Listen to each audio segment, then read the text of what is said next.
Revolving ಬೇಡ.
पार्थाय प्रतिबोधितां भगवता नारायणेन स्वयं व्यासेन ग्रथितां पुराणमुनिना मध्ये महाभारतम्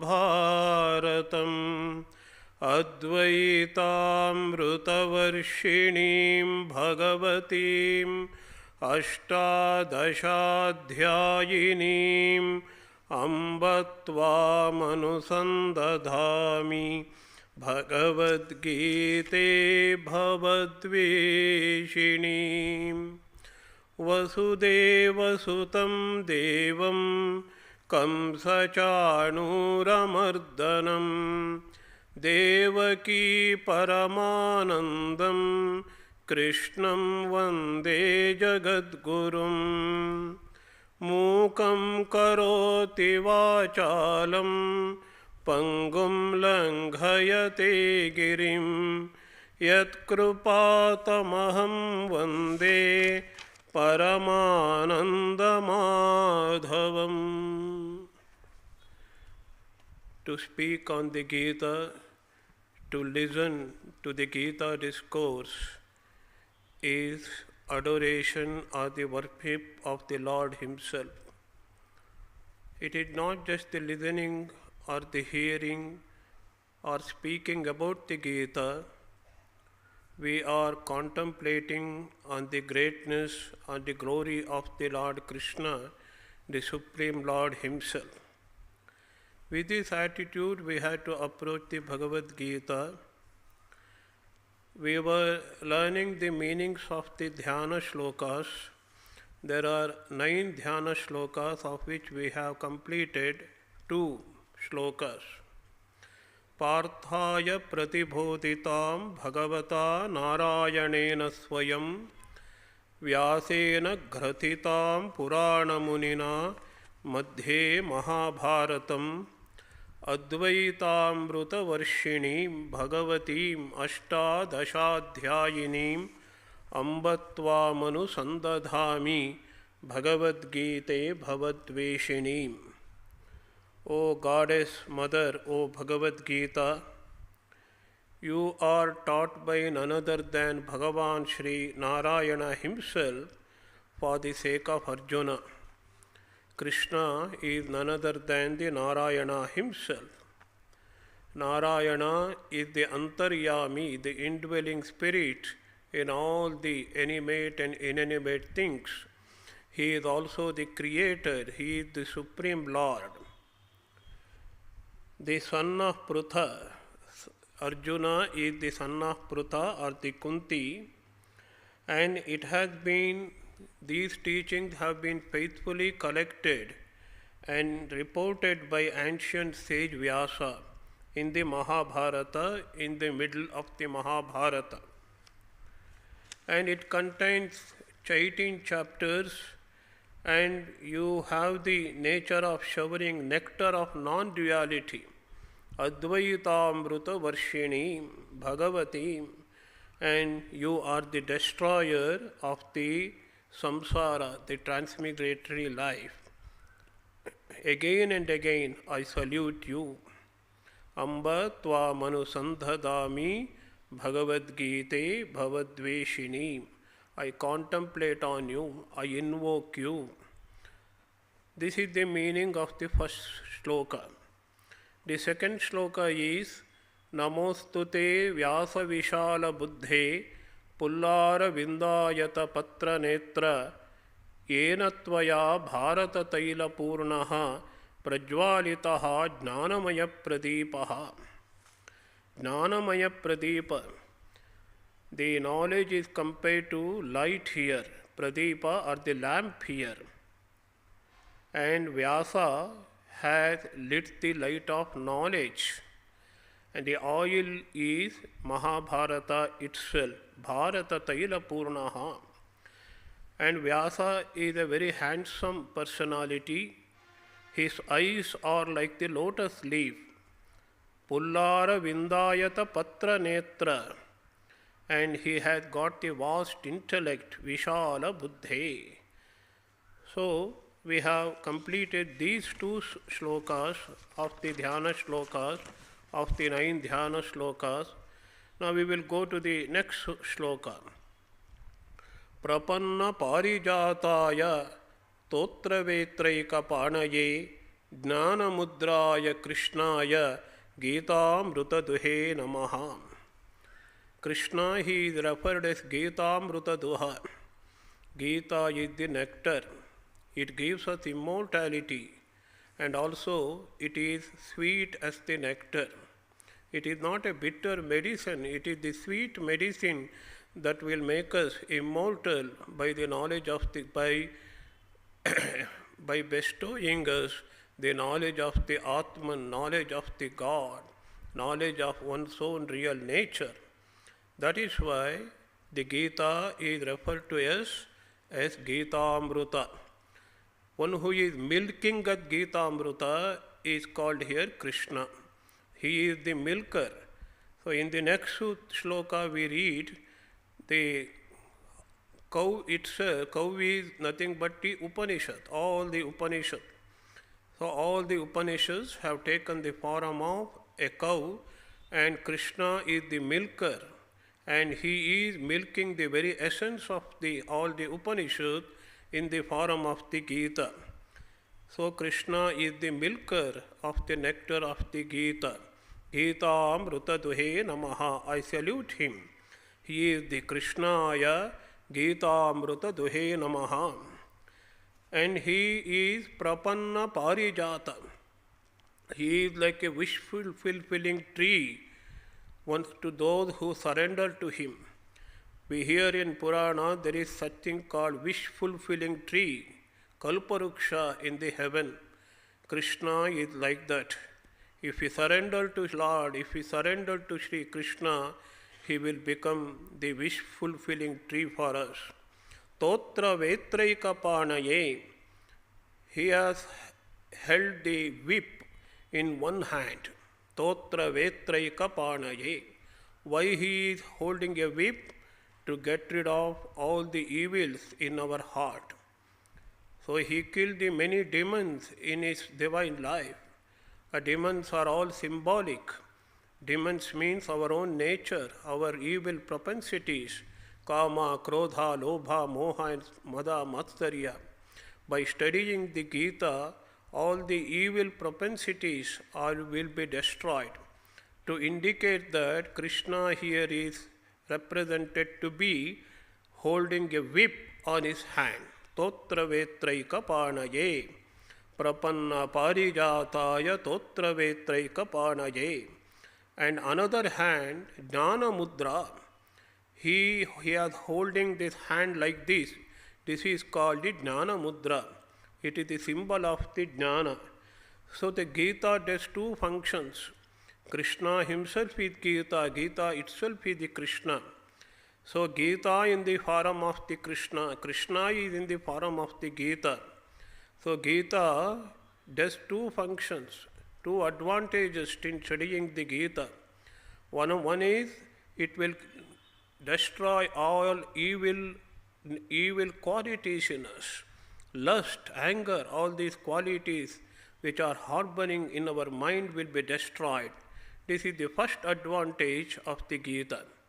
The second advantage of the Gita is it will give us the knowledge of the absolute Brahman, the Lord Vasudeva, in both its Sakara and Nirakara forms. Here you will find the God in Sakara with attributes Ishvara, and also you will find the teaching of the Supreme Atman also, that itself is Brahman. So the Brahma Vidya, Bhagavadgita is Brahma Vidya. So Krishna is holding the hand in the Jnana Mudra, that is the symbol of the knowledge. And that Krishna, one who is milking the nectar of the Gita, Gita Amruta Duhe Namaha, I salute him. This is the third shloka. Next we have the famous shloka all of you have heard, Sarvo Panishado Gavo Dogdha Gopala Nandanaha Partho Vatsaha Sudhir Bhokta Dugdham Gita Amrutam Mahatu. Sarva Upanishadaha Gavaha. The essence of all the Upanishads you will find in the Gita. So what is the essence of all the Upanishads? As I told you repeatedly in the introductory classes, the teaching of the Upanishads is Brahma Vidya. I am not the body, I am not the mind, I am not the intellect, I am of the nature of Supreme Self, Satchidananda itself. And that Satchidananda, which is my real nature, the human nature, is not different from the Supreme Self or the Supreme Brahman, which is in and through the whole existence. That is the existence, the unity of existence, oneness of existence, and divinity of man. These are the words of Swami Vivekananda. What is the message of Vedanta, the Upanishad? Unity of existence, oneness of existence, and the divinity of a human being. And this has been spelled out in the Bhagavad Gita also. That is why the Gita is said to be the milk, the essence of all the Upanishads. And the Upanishads are compared here to be cow. And Krishna is the milker, the milk itself is the Bhagavad Gita. Sarvopanishadaha gavaha dogdha gopala nandanaha. See the epithet ascribed to the Lord Krishna, Gopala Nandanaha. He gives bliss to the Gopalas, the cowherds, his friends. Not only he gives bliss to his fellow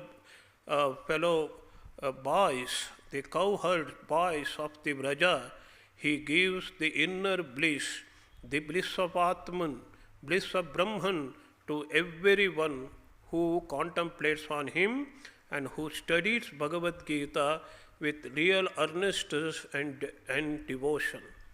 So Dogdha Gopala Nandanaha, one who brings joy to the cowherd boys of the Vrajabhumi. And who is the cow here? Actually, the cow is Arjuna himself. The cow is produced by the the milk is produced by the cow for the sake of the calf. But we know it is not only the beneficiary. Calf is not just the one beneficiary, it is the only beneficiary, and people drink it. So in the same way, it is not only for the benefit of the Arjuna. Of course, Arjuna is called a nimitta, is only a pretext. He was immersed in shoka and moha, the sorrow and delusion, and for the sake of Arjuna, Krishna teaches Gita, and Arjuna is compared here the direct beneficiary of the Gita teaching, that is Partho Vatsaha. And not only the calf, Sudhihi Bhoktaha, those people whose intellect is very clear, intellect is pure, intellect is sharp, whose minds are purified, and they have devotion and renunciation and detachment, with all these qualities they are imbibed with. Such people are called here Sudhihi, with good intellect, those who are with good intellect. So in generically we can call them as bhaktas. So you will find a description of the bhaktas or the devotees. Those devotees fill their mind with the devotion of God, remembrance of God, always take delights in the God's name, always conduct themselves ethically and morally in the society. Such people are called here the Sudhihi. They are the drinkers of this great milk called the Bhagavadgita. Sudhihi Bhokta. Then what is the milk? Gita Amrutam. Mahat tu Gita Amrutam. This is not an ordinary Amruta. It will make us immortal. As I told you already, Amruta has got two meanings. The first meaning is Amruta is immortal. That gives us immortality. By the knowledge of Atman, we become immortal. We no longer identify ourselves with the body and mind. We no longer think we are going to die after some time. We will have the knowledge we are the imperishable, indestructible Atman. So such a knowledge will make us immortal, infinite. And that is why the Gita is said to be Amrutam. It is not an ordinary Amruta that makes one live for long or ever. It is Mahat, the great Amruta. The great nectar of Gita is what the Sudhihi, the good people, the devotees of the Lord drink. And of course, the first one who drinks this milk is the calf. The calf is here the Arjuna himself. Now we have the salutatory verse we are chanting in every class. Vasudeva Sutam Devam Kamsachanura Mardanam Devaki Paramanandam Krishnam Vande Jagat Gurum. Krishna, he is adored, we are doing salutation to him as Jagat Guru. Krishna is no longer a cowherd boy here. He is not a baby Krishna. He is the world teacher.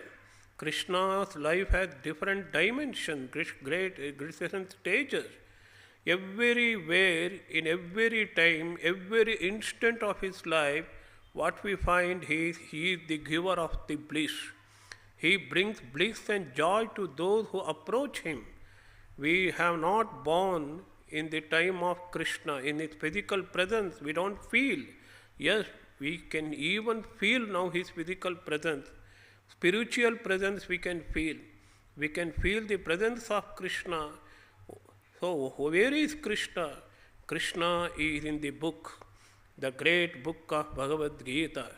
Krishna is not different from the book, from the Bhagavad Gita. So the Bhagavad Gita is the very personification, the embodiment of the Lord Krishna. So this book will give the immense joy to read. It is joy to read, it is joy to contemplate, and joy to practice also. When we practice, it will give us immense joy. I told you in the previous class, I think, there are two kinds of joy, actually three kinds of joy. The first one is the Bhagavadananda is preceded by the Bhajanananda. When we worship the Lord, when we adore the Lord, when we sing the praise of the Lord, it is called Bhajanananda. So if you practice, if you participate in the bhajans or the asandhyarati of the ashrama, you will get immense joy out of it. That is Bhajanananda. Bhajanananda will lead to Bhagavadananda, the joy of the God Himself. The God is not different from the joy. One of the characteristics or lakshanas it is called, the very form of the Lord is Ananda. Anandam Brahmano Vidyat. The Taittiriya Upanishads says, God is bliss and the bliss is God. So we are here having Krishna, Jagat Guru. He is the universal teacher who gives joy, who had given joy in his life, throughout his life. In the boy, when he was child, he was giving joy to everyone.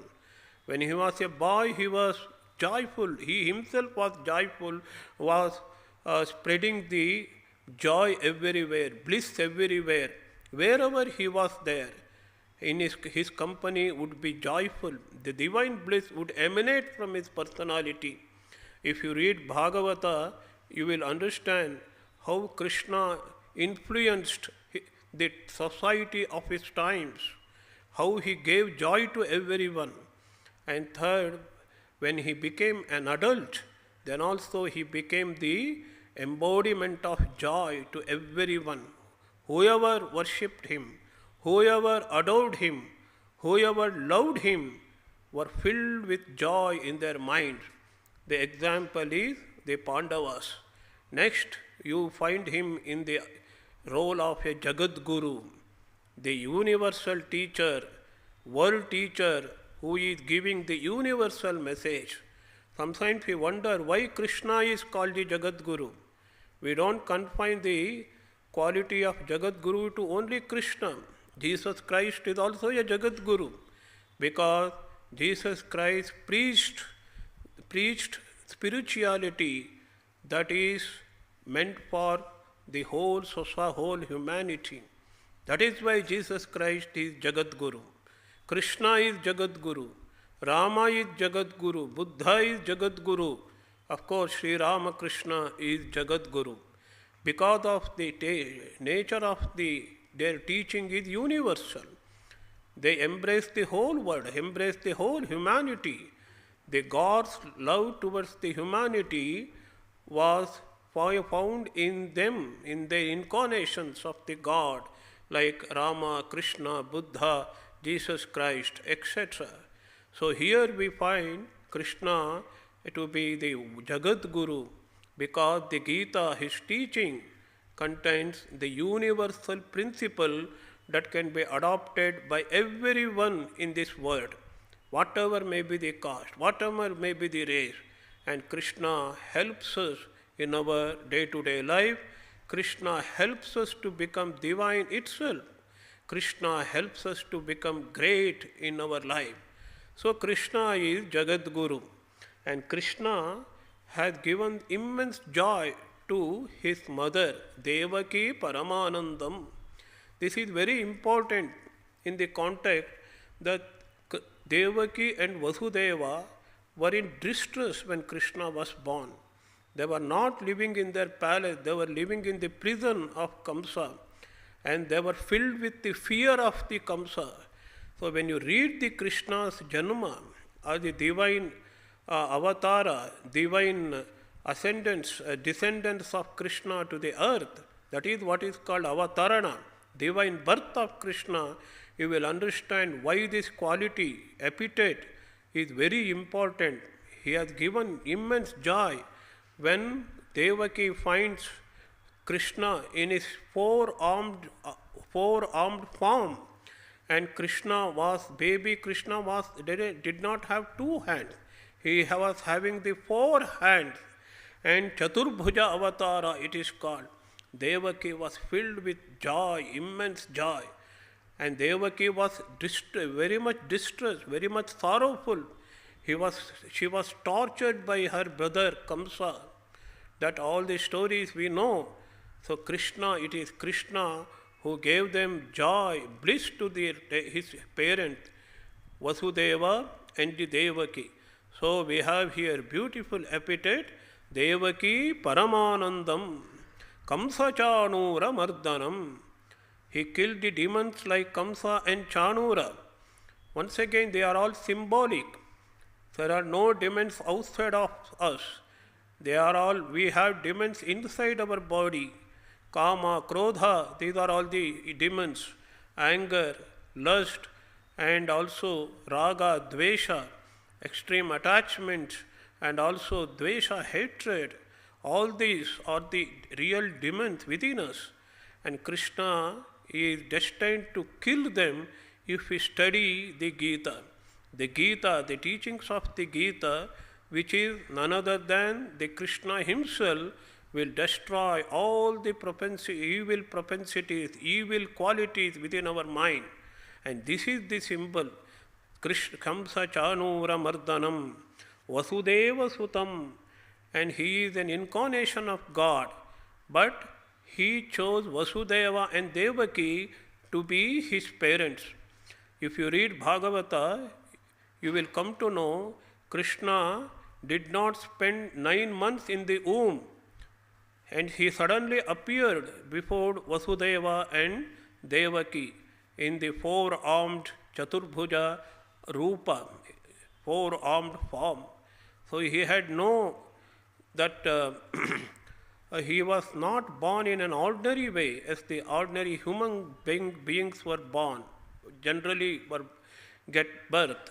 Krishna had the divine birth.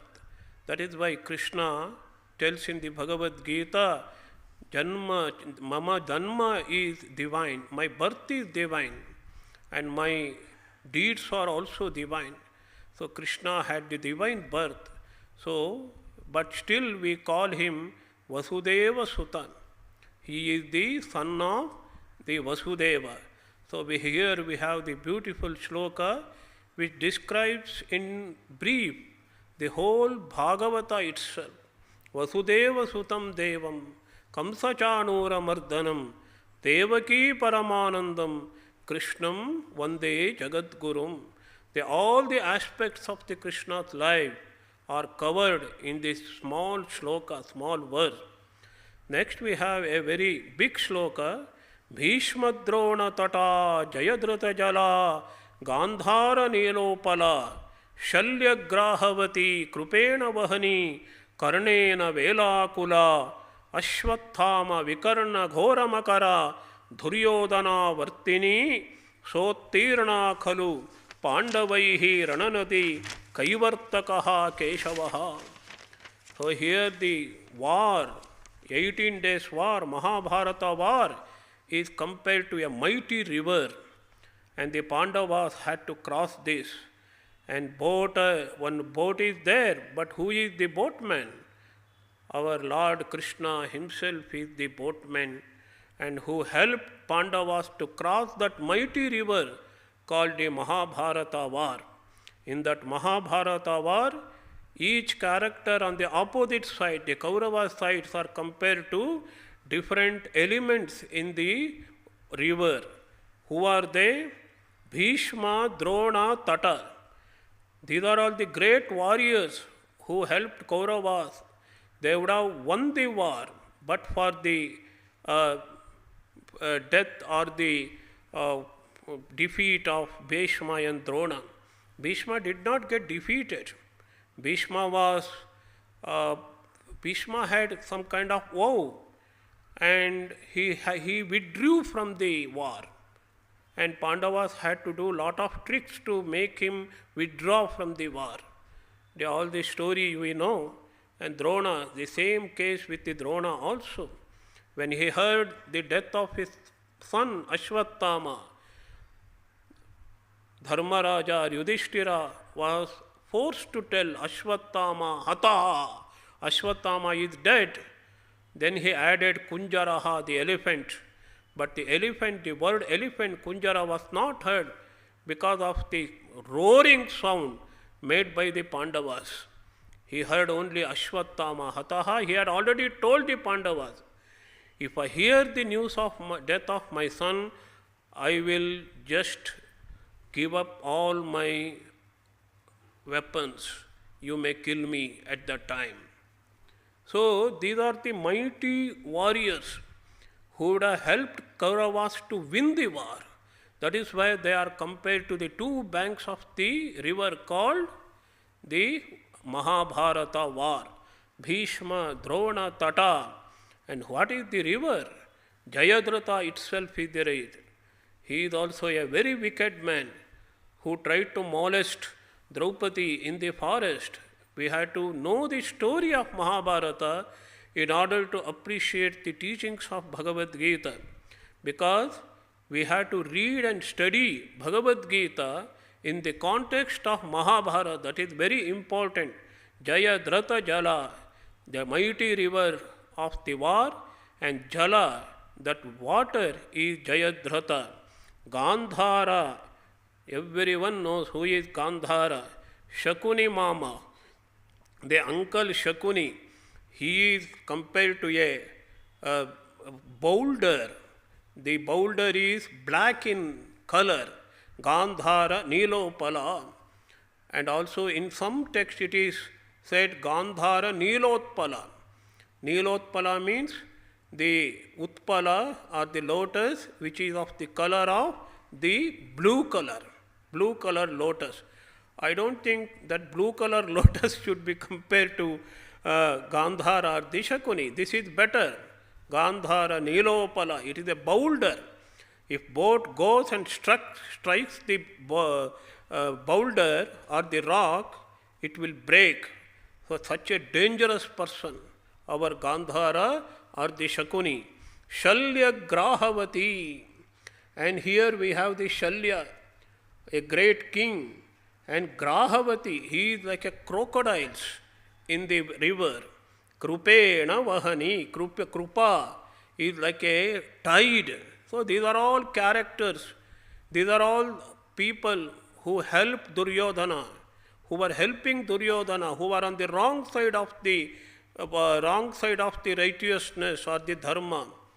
Since they were helping an adharmi called Duryodhana, they were also committing adharma, non-righteousness, unrighteousness. So Shalya is like a crocodile, Krupa is like a tide, and Karnena Velakula. Karna was like a mighty wave. Ashwatthama Vikarna Ghoramakara. And there are two warriors, Ashwatthama, the son of Drona, and Vikarda. They are compared to Makara. Alligators we can call it as. Here there are two references of the crocodile or the alligators. One is Shalya is compared to crocodile. Here Makara, there are two types, two varieties, maybe two forms of the same animal category. So it is translated, Makara is translated as alligator and Grahavati is translated as the crocodile. And what is Duryodhana? Duryodhana is very, very dangerous. Duryodhana is the cause of this war. Duryodhana is the main root of the suffering of Pandavas. In Mahabharata is nothing but the story of the hatred of Duryodhana. The hatred of Duryodhana towards Pandavas led into great war of Mahabharata. Duryodhana is a whirlpool. So whirlpool, we don't see the whirlpool at all. It will just suck you and you will be dead within a second if you are caught by the whirlpool in the river. And Duryodhana is such a dangerous man. So, Sotirana, such a mighty river, very difficult to cross, almost impossible to cross. But Pandavas succeeded in crossing that mighty river of the war. Sotirna Kalu Pandavaihi Rananadi. And who is the boatman? But for the boatman, efficient boatman, Pandavas would not have crossed that river at all. And who is that? Our Keshava, the Krishna, is the boatman. So it has got lot of symbolic meanings. And if we dwell in deep into this sloka, the whole Mahabharata will be revealed to us. Next sloka is Parashariya Vachasaroja Mamalam Gitartha Gandhotkatam Nanakyanaka Kesaram Harikata Sambodhana Bodhitam Loke Sajjana Shatpadaihi Raharaha Pepiyamanam Muda Bhuyat Bharata Pankajam Kalimala Pradhvamsina Shreyase. Bharata is Mahabharata. It is compared to Pankaja, the lotus, and it destroys the Kali Mala. Kali means in the Kali Yuga we develop Mala, contaminants, filth in our mind, Kama, Krodha, attachment, Raga, Dvesha, etc. And this Mahabharata, which is a lotus, will destroy that Kali Mala. The Mala are the contaminants which we develop in our mind, the filth in the mind, it will be destroyed. Let it become Bhuyat. Let Mahabharata destroy the Kali Mala, the contaminants produced in this Kali Yuga, and let that Mahabharata lead us to Shreyas, the supreme good. And this is the last line, the meaning of the last line. And what is that Mahabharata? All the qualifications. The first three lines are but the qualifications of Mahabharata. In Sanskrit we call it Visheshana. The qualification, the first qualification, Mahabharata's qualification. We will start from the first line. Parashariya Vachasaroja Mamalam. It is Amalam, very pure. The Saroja. Saroja means once again it is lotus. Lotus which is very pure and which is born in Paracharya Vachaha. The words of the Parashara, the son of Parashara. The son of Parashara is the Vedavyasa, his words, because it is who he has written the words which are in Mahabharata. So his words are compared to the water, and Mahabharata is compared to the lotus, which is pure in nature. Why it is pure? The reason is given in the next phrase. Gitartha Gandhotkatam. Generally, lotuses will not have any fragrance, smell, but this lotus has got a beautiful smell. Utkatam Gandha. Utkatam means extremely sweet, extremely good smell or the fragrance it has got. What is that Gandha? The Gita itself, Bhagavadgita itself is the great fragrance, sweet smelling fragrance of Mahabharata. What a beautiful ideas you will find in poetry, you will find this. I told you these are composed by Madhusudana Saraswati. Nana Kyanaka Kesaram. There are stamens to this lotus. There are many anecdotes, stories, apart from the main story of Kauravas and the Pandavas. And these are all compared to the stamens of the lotus. Harikata Sambodhana Bodhitam. This lotus opens itself. It is revealed. It is opened, Bodhitam, by Harikata. Harikata means the story of the divine deeds of the Lord Krishna. Here it is Lord Krishna who reveals or the opens or the make it this lotus of Mahabharata blossom in a beautiful way. And who are the drinkers of the nectar produced by this lotus? There are honey bees which go and taste the nectar of every flower. There are honey bees who taste the nectar of this lotus also. Who are all the honey bees? Loke sajjana shatpadaihi. Loka, in this word, those who are sajjanas, once again the devotees of Lord, who are leading a good life of contemplation, remembrance of the Lord, who have developed detachment, vairagya, who always think of the Lord, who love God, who work for God, who contemplate on God, and who have the knowledge of God. And these are called the sajjana. They are compared to the honey bees. These honey bees will taste the nectar produced by the lotus called the Mahabharata. When they will drink, aharahaha pepiyamanam, every day in and day out, 24 hours, they are drinking the nectar produced by the lotus of Mahabharata. Muda, and they are very happy with that. Every act of the taste will bring the immense joy. They are very joyful. They are in blissful. As I told you, it is the bliss of Bhagavan, Bhagavadananda. Bhuyad Bharata Pankajam, such a lotus of the Mahabharata, let it leads to good, let it leads to Shreyas, let it lead us to the path of good, path of spirituality that will take us to the God, and let it will destroy all the mala, the contaminants which are produced due to the Kali Yuga. Kali Yuga is said to be a wicked yuga, but as Swami Vivekananda said, by the descent of Ramakrishna, the Satya Yuga has started. Who are all the followers of Sri Ramakrishna, who are all devoted to Sri Ramakrishna, in general, who are devoted to God, who are devoted to Supreme God, they do not get that Kali Yuga at all.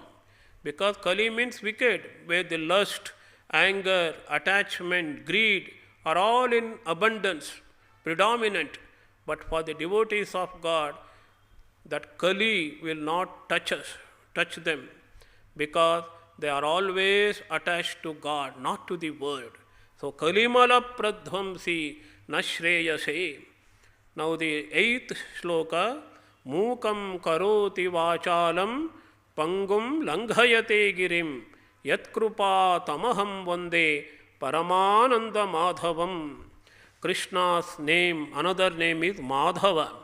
He is in his Vishnu form. He killed a demon called Madhu. That is why he is called a Madhava. He is Paramananda Swarupa. He is Satchidananda Swarupa. Ananda is the another name of the Lord Krishna.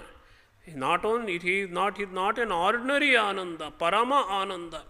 So Narada Bhakti Sutra says, he is Parama Prema Rupa. Bhakti, devotion to the Lord, is of the nature of the supreme love. So Krishna, or the Supreme Lord, is also the form of the supreme bliss. Paramananda Madhava, one day.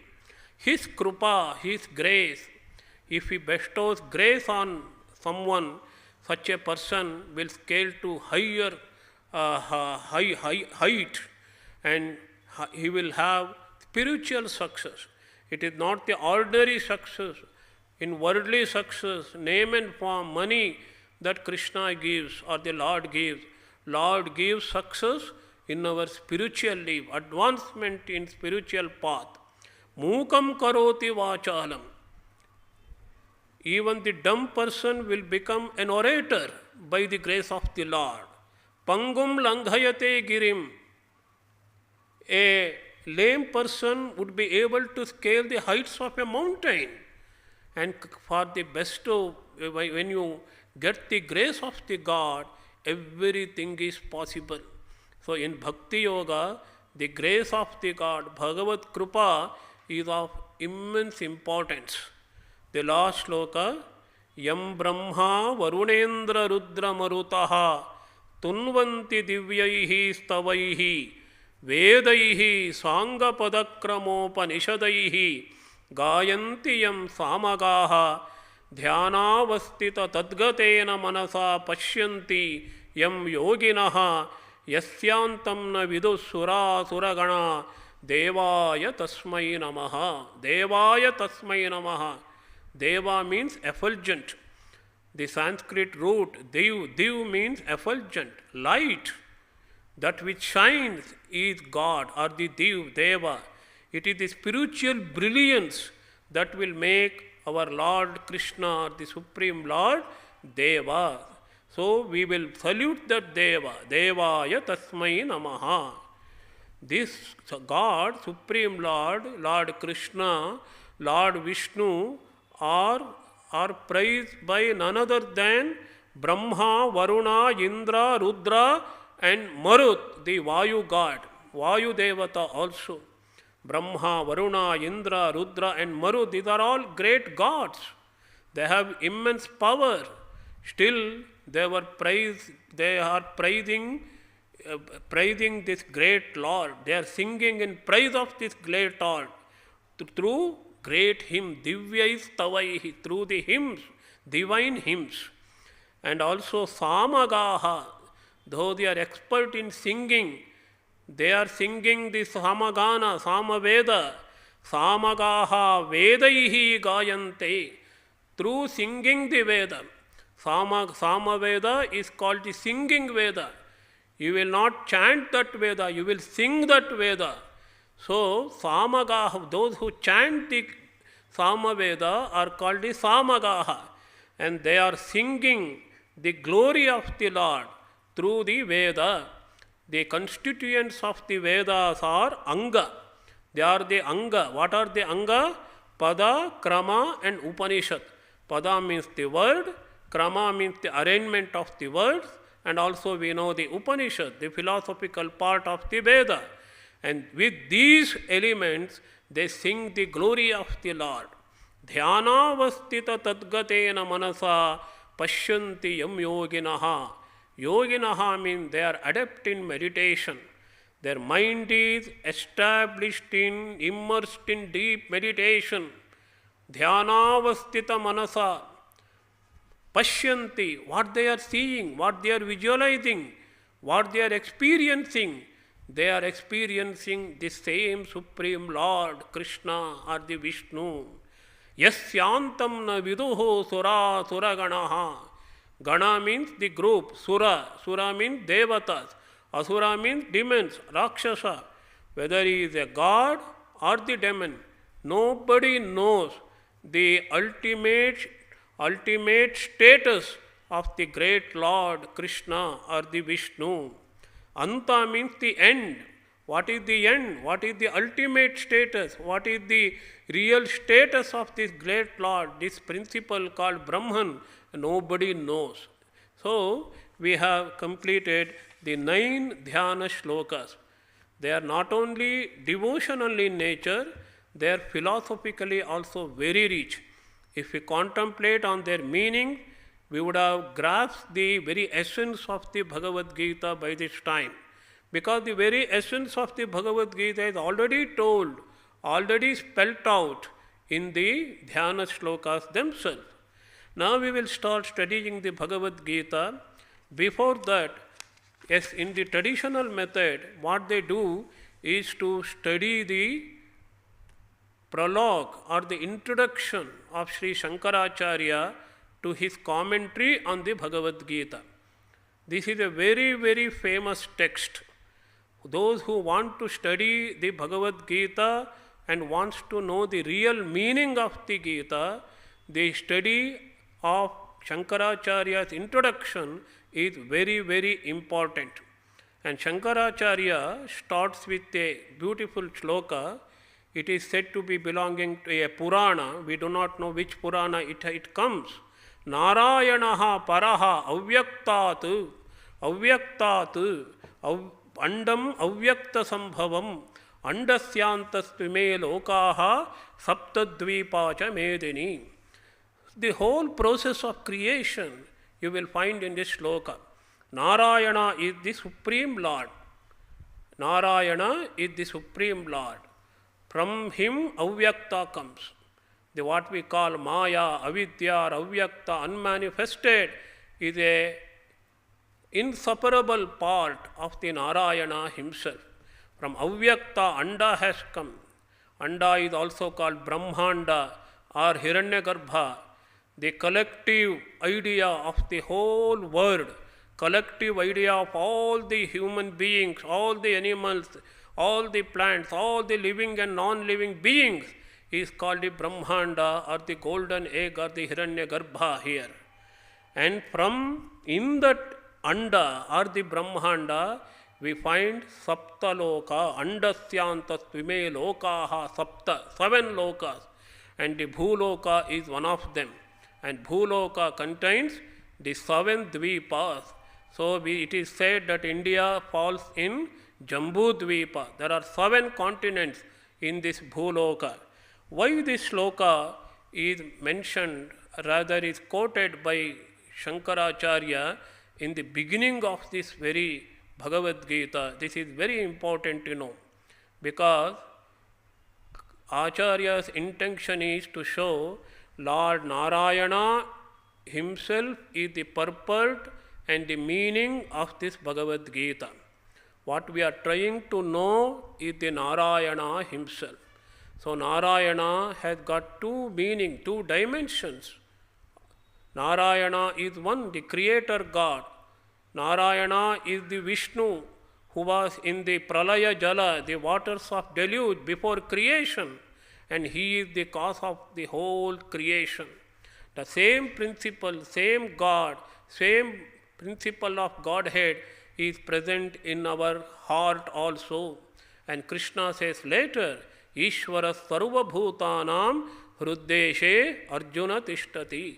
That Ishvara, the Supreme Lord, who is the Creator, who is the Lord of everyone, in principle he is present in the heart of everyone. And this philosophy is what Bhagavad Gita is teaching us. In order to show it is Bhagavad Gita's purpose is purely spiritual in nature. In modern days, some people study Bhagavad Gita and explain Bhagavad Gita as if it is a book of management or book of worldly living. Bhagavad Gita is not for living a worldly life at all. Bhagavad Gita is definitely should not be limited to some management technique or mind relaxation. No. Bhagavad Gita is for the spiritual liberation. The only intention of Krishna is to make home the greatness of the Lord and greatness of the human being, the greatness of the Supreme Lord. It is Lord who has become everything, and it is the same Lord who resides in the heart of everyone as Kshetrajna, that we will come to know when we study the 13th chapter. So, this Narayana principle is of paramount importance in the Bhagavad Gita. This Lord created this world according to Shankara. I am summarizing the introduction of Shankaracharya to the Bhagavad Gita Bhashya. This Lord created this world and created 2 sets of people. One set of people, one group of people, they are supposed to follow the pravrutti marga, an ordinary way of life, pravrutti marga. And the second set of people, Sanaka, Sanandana, etc., they were supposed, they followed what is called the nivrutti marga. These 2 are the path created by the Lord himself. It is called what is dharma. Dharma has 2 dimensions. One is pravrutti marga, living in the world, enjoying the world, and at the same time trying to remember God, trying to lead a spiritual life. This is pravrutti marga. And Marichi, etc., were given the task of following this path. Even Sanaka, Sanandanas are the children of the God, but they didn't follow the pravrutti marga. They renounced the world. They wanted to merge themselves in the contemplation or the meditation of the God. They renounced the God. They are the first sannyasin, Sanaka, Sanandana. From them, what is called the nivrutti marga, the path of renunciation. So we have 2 ways of dharma. Dharma is one, that is righteousness, that is conduct. The universal conduct is what is called dharma. Dharma is created by the Lord himself, but there are 2 ways of dharma, that is pravrutti dharma and nivrutti dharma. Nivrutti dharma is jnana vairagya lakshanam, Shankara says. Those who follow this dharma are endowed with jnana, the knowledge, and the vairagya, or the detachment, or the dispassion. In Shankaracharya goes on explaining what is dharma. Dharma is dvividha. Dvividaha, it is enumerated in the Veda itself. So we should remember in traditional circle what is instructed in the Veda or the Shastra is what is dharma. And this dharma is of two ways. Dvividha dharma, pravrutti lakshanaha, nivrutti lakshanaha. This dharma, two-way dharma, is responsible for the balance or the maintenance of this world. If all are following only nivrutta dharma, the world stability will be hampered. If all are following only pravrutti dharma, then there will be no maintenance of the world, balance in the world. Some should follow the pravrutti dharma, many will follow the pravrutti dharma, majority of people will follow the dharma, but actually there are few people who follow the nivrutti dharma. This is the idea. Then what is dharma? Praninam abhyudaya nishreyasa hetuhu sadharmaha. Shankaracharya gives the idea of abhyudaya and nishreyasa. Abhyudaya means worldly prosperity, and nishreyasa means final liberation, spiritual liberation. In fact, pravrutti dharma begins with for the sake of worldly prosperity, and nivrutti dharma is for the sake of nishreyasa, the spiritual emancipation. Dharma teaches method for both, ways of the both, abhyudaya as well as nishreyasa. Abhyudaya means worldly prosperity, nishreyasa means the spiritual emancipation. And these are to be followed by the people grouped in varna and ashrama. We know what are the ashrama: brahmacharya ashrama, grahastha ashrama, vanaprastha ashrama, and sannyasa, etc. And they are all aiming at shreyas, ultimate good. What is ultimate good? Spiritual liberation. Of course, first you have the worldly prosperity, then you get vairagya, then you will follow the nivrutti dharma, then you will strive for the final liberation. That is the method. What happens is, during the time, by the time, long time passed, people were following the dharma. After a long time, desire arises in the minds of the people. That is what Shankaracharya says. Kamod bhavat. What is kama? Selfishness, greediness. And those such people don't follow the dharma, righteousness at all. They don't follow the path of conduct. Due to that, dharma was subordinated by the adharma. Dharma became irrelevant, adharma became prevalent. That was the condition. Then Krishna appeared on the scene. Who is Krishna? Narayanakhyaha Vishnuhu. An Advaitin Acharya Shankara himself says, Narayanakhyaha Vishnuhu. Vishnu, an all-pervading principle, he is called a Narayana, appeared on the scene, descended on the earth, Amshena, in the Devaki and the Vasudeva are his parents. And he incarnated himself for the sake of protecting spiritual path. The spiritual path is called the Brahmanatva.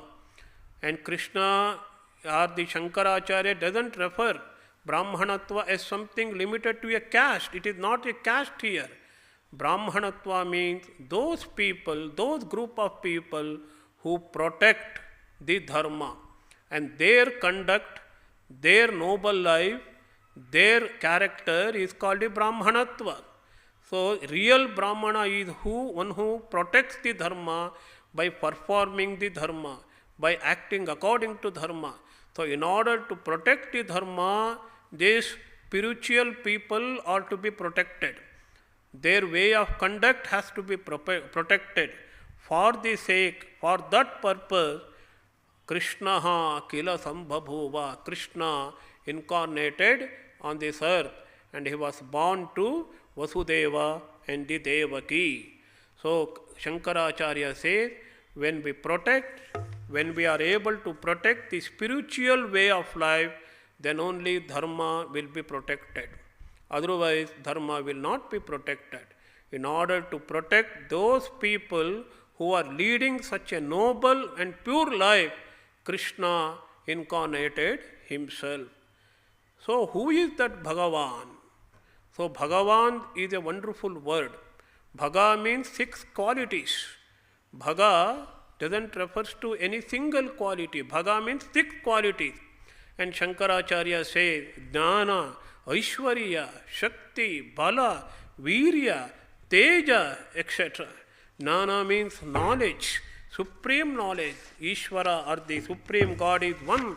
The supreme knowledge, infinite knowledge. Aishwarya means infinite supremacy. He has control or rulership over the whole existence. And Shakti, he has got infinite strength, infinite power. Bala means strength, and Virya means might, and also the last Teja means the vigor. One who is having all these qualities, divine qualities, is called the Bhagavan. And he incarnated. How he incarnated? Supported by, accompanied by Maya. The Lord cannot incarnate himself straight away. There should be Maya. What is Maya? Maya is Trigunatmika, constituent of 3 qualities, Sattva, Rajas and Tamas. In Krishna himself says in the Bhagavadgita, I incarnated myself with taking the support of Prakriti or the Maya. The Prakriti or the Maya is not different from the Lord. It is the power of the Lord. With this power as Maya and Prakriti, the Lord incarnates himself. Mayam Mula Prakritim Vashikritya. So, having supremacy, having control over that Mula Prakriti, Maya, Avidya, what we call the Saguna, the Guna, 3 Guna, Sattva, Rajas, Tamas, Lord incarnated himself. But in reality, who is that Lord? He is Nirguna Brahman itself. Shankaracharya says, the real form, the real Rupa of the Lord is Nitya Shuddha Buddha Mukta Swarupa. He is eternal. He is Shuddha. He is pure himself. And Buddha, he is of the nature of knowledge. He is always Mukta. He is free and he liberated. And such a nature is of the Nirguna Brahman or the Nirakara Brahman. That Nirakara Brahman itself has taken the form of a human body in the form of the Lord Krishna. This is what Shankaracharya is trying to convey. We should know who is Krishna before studying the Lord's Gita. We should understand the greatness, significance, importance of the Gita. Only when we know the greatness of the author of this work, then we will understand the greatness or the significance of the work written by him or composed by him. The Krishna is teaching, it is Krishna's teaching. Who is Krishna? The Supreme Lord himself descended on earth